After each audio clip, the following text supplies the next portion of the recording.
Graça e paz, meus irmãos. Quero compartilhar um texto da palavra do Senhor com vocês, para que juntos nos alimentemos dela.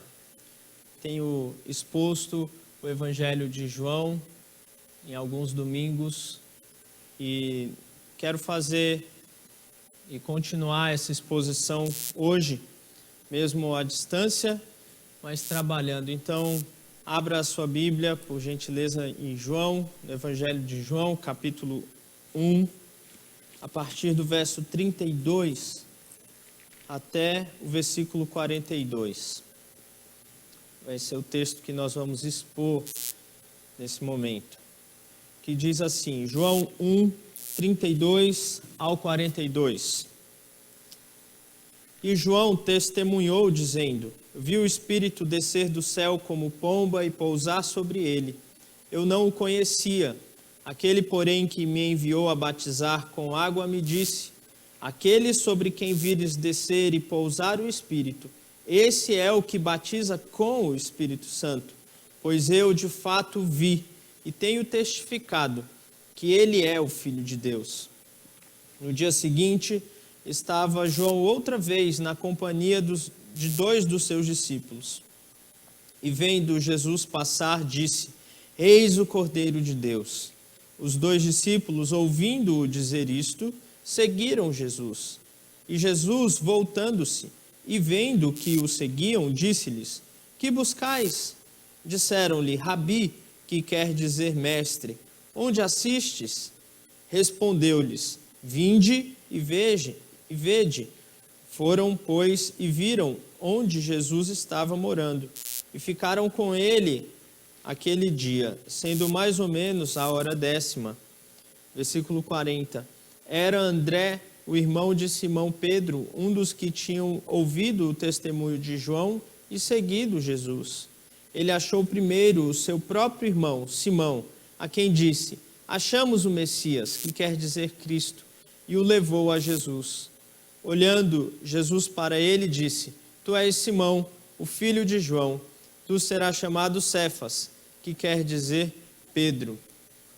Apenas até aqui, que o Senhor nos abençoe e abra a nossa mente, nosso coração, para aprendermos os princípios da palavra de Deus. Quando nós pensamos naquilo que é verdadeiro e naquilo que é falso, o que nos ajuda a entender o que é verdadeiro? Talvez, se você não tem muita familiaridade com um certo assunto, você pode facilmente ser enganado e pensar que algo é verdadeiro quando na verdade é falso. Dizem que para identificar uma nota de R$100 falsa, você precisa conhecer muito bem a verdadeira. Talvez, por não termos tanta familiaridade com uma nota de R$100, possamos ser enganados e pensarmos que estamos com uma nota correta, quando na verdade a nota é falsa. Por que eu estou dizendo isso nessa reflexão? Porque o Evangelho, ele é a verdade de Deus para nós. O Evangelho é a verdade de Deus que precisamos identificar e saber muito bem. Porque Jesus nos advertiu de que viriam falsos mestres, falsos profetas, um falso evangelho. E, infelizmente, desde o início da igreja, nós temos visto isso. Em nossos dias, muitas vezes, o evangelho é prometido como uma ideia de aquilo que vai te promover cura, prosperidade, satisfação, no sentido de felicidade. e não as promessas reais que o Evangelho traz para nós. Portanto, nós precisamos entender corretamente o que é o Evangelho para que não sejamos enganados. E esse texto do Evangelho de João nos auxilia muito nisso, porque o contexto do capítulo 1 do Evangelho de João trata exatamente do testemunho de João Batista sobre Jesus, o testemunho fiel do Evangelho. E eu quero rapidamente compartilhar com os irmãos algumas características desse testemunho fiel do Evangelho. Observando aí o verso 32 ao verso 34, João diz que Jesus de fato é o Filho de Deus. João diz que o Espírito Santo mostrou a ele que Jesus é o Filho de Deus. Nós podemos então tirar uma lição para nós, de que o testemunho fiel do Evangelho está centrado na pessoa de Jesus. Jesus é o foco principal dessa mensagem. É isso que João está dizendo aqui. Agora eu quero fazer uma observação para você e para mim a partir desse texto. É impossível que o ser humano naturalmente compreenda quem Jesus é, por conta da cegueira espiritual, da distância que existe por conta do pecado. Nós precisamos do auxílio divino, do toque divino, para que o nosso coração se abra, a nossa visão seja aberta, para que então conheçamos quem Jesus é. E é isso que aconteceu com o João. O Espírito Santo foi quem revelou Jesus a ele. E então nós podemos entender que sempre que o Espírito Santo atua na vida de uma pessoa, Jesus é mais conhecido, Jesus é mais glorificado, Jesus é mais adorado. O fato é que nós entendemos aqui que a mensagem fiel do Evangelho, o testemunho fiel do Evangelho está centrado na ideia da pessoa de Jesus Cristo como Deus, como Filho de Deus, que esteve entre nós. João vai dizer, ainda no capítulo 1, no verso 14, que esse Deus se fez homem e habitou entre nós. Então, o testemunho fiel do Evangelho parte de uma visão correta acerca de quem Jesus é. E se nós não tivermos essa visão correta, irmãos, qualquer desvio pode nos trazer grandes prejuízos.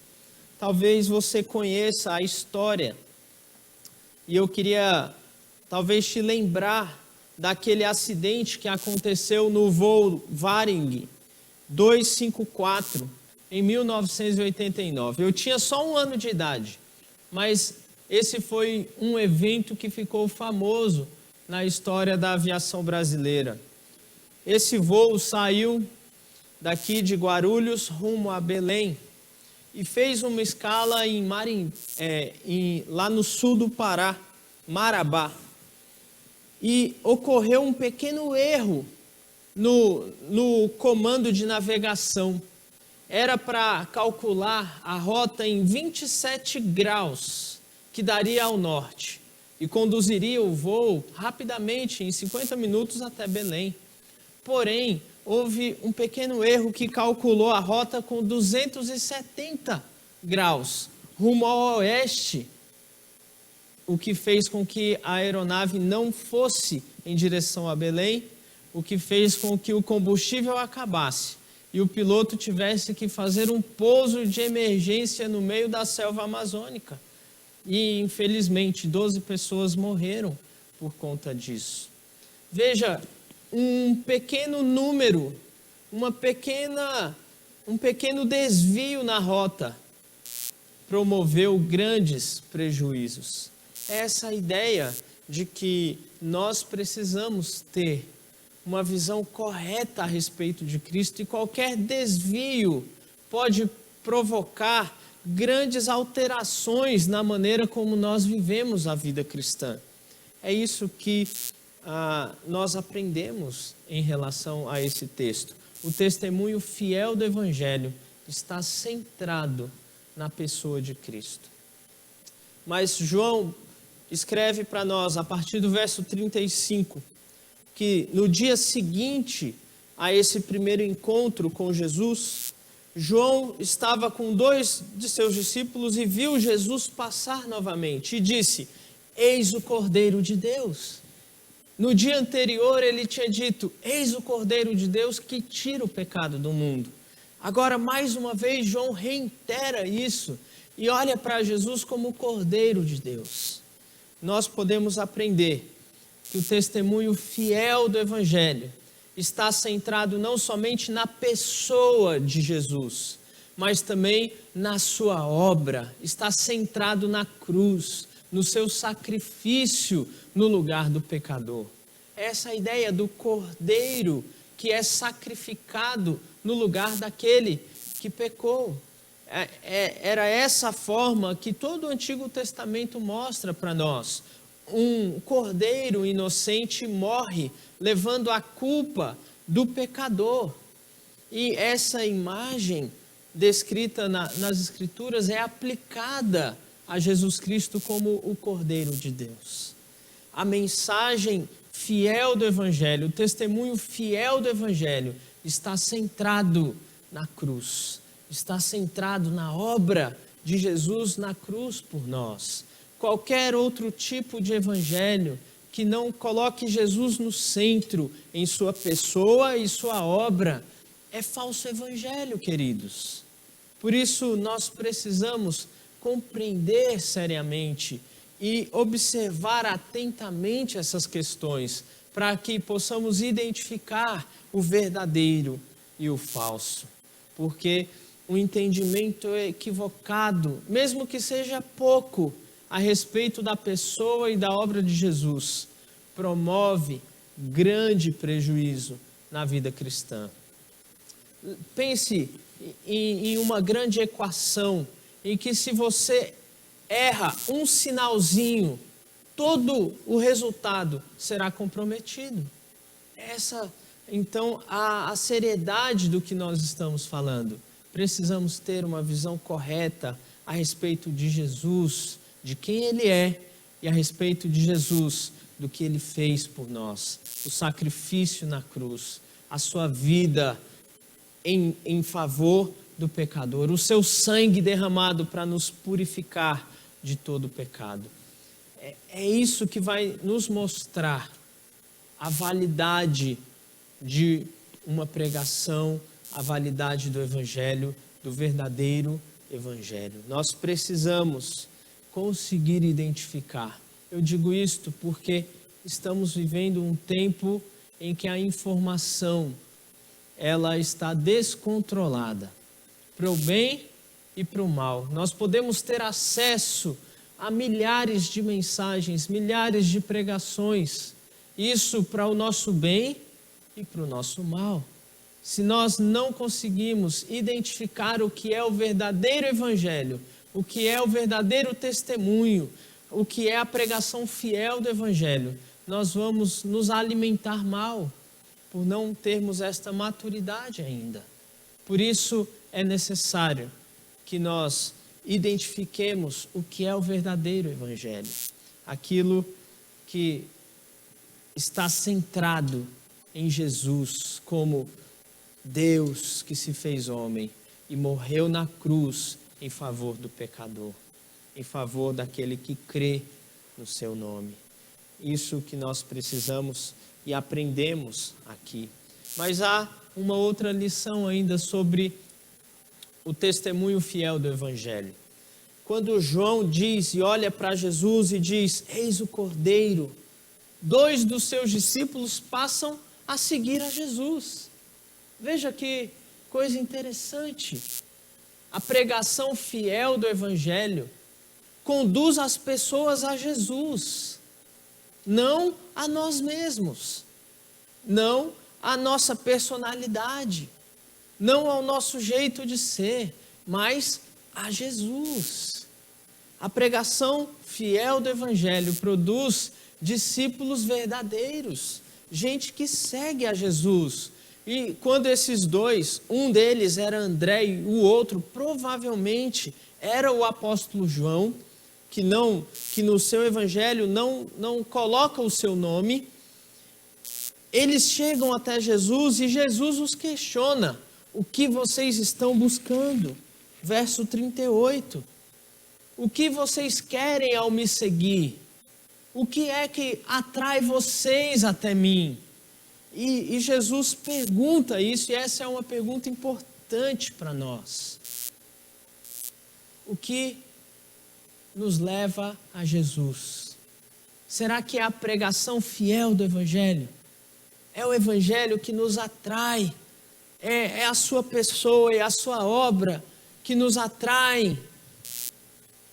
Porque nós vemos que pessoas que são atraídas a Jesus por outros interesses, logo se desviam, logo se frustram. É interessante que às vezes a igreja tem produzido crentes consumidores que estão procurando serem satisfeitos em suas necessidades.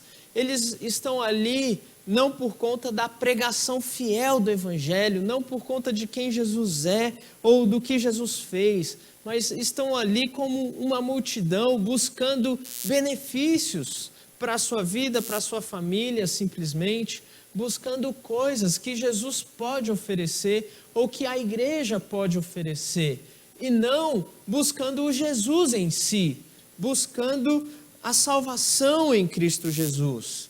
Crentes consumidores, pessoas que estão preocupadas em serem satisfeitas, são atraídas por programas, são atraídas pela personalidade do pastor, são atraídas pelos relacionamentos que têm e desenvolvem na comunidade de fé, na igreja, quando deveriam ser atraídas pelo verdadeiro testemunho do Evangelho. A grande necessidade que nós temos de nos reconciliarmos com Deus, de termos os nossos pecados perdoados em Cristo Jesus, de sermos chamados justificados, de sermos declarados justos, mesmo sendo pecadores, porque Jesus levou a nossa culpa na cruz. É essa a nossa maior necessidade. Então, a pregação fiel do Evangelho produz discípulos verdadeiros. Tanto André como João, se é que é João aqui, são discípulos que, por mais imperfeitos que fossem, continuam firmes até o final do ministério de Jesus e se tornam aí líderes no futuro da igreja. E olha só que interessante, a partir do verso 40, André chama o seu irmão e diz: achamos o Messias, que quer dizer Cristo. E então Simão vai até Jesus por conta do testemunho de André, o seu irmão. Mas o testemunho de André está também centrado em quem Jesus é. Ele é o Cristo. Veja, o testemunho fiel do Evangelho produz verdadeiros discípulos. Então Simão chega até Jesus e olha o verso 42. Olhando Jesus para ele, disse: Tu és Simão, filho de João, tu serás chamado Cefas, que quer dizer Pedro. Jesus muda o nome de Simão para Cefas, o nome aramaico, ou Pedro, o nome grego. Então muda o nome de Simão para Pedro, mostrando que aquele homem que o estava buscando seria alguém usado por Deus. Toda vez na Escritura que Deus muda o nome de alguém, isso é algo significativo. E essa pessoa vai ser alguém importante na história da salvação.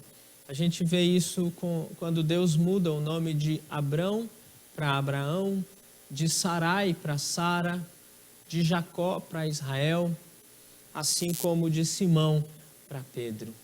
É isso que Jesus faz com os seus seguidores. Ele trabalha em nossas vidas, Ele quer nos usar também. É essa a ideia.